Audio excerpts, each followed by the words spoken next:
হ্যাঁ রে, তুই তো নিজেকে অনাথ বলছিস। তা তোর বাবা মা কি করে মারা গেল? সেও এক দুঃখজনক ঘটনা গো দাদা। তাহলে তোমায় বলি শোনো। একদিন আমার বাপের খুব খিদে পেয়েছিল। গিন্নি, খুব খিদে পেয়েছে, কিছু নিয়ে আসো তো। এই নাও তাজা রক্ত। কি ব্যাপার গো গিন্নি, রক্ত কোথা থেকে পেলে?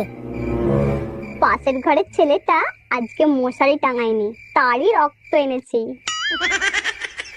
মশারি টাঙায়নি? হ্যাঁ গো, মশারি না খাটিয়েই ঘুমিয়ে পড়েছে ছেলেটা। আগে বলবে তো। চলো চলো, আজকে পেট ভরে রক্ত খাবো। আর কতদিন রক্ত খাইনি।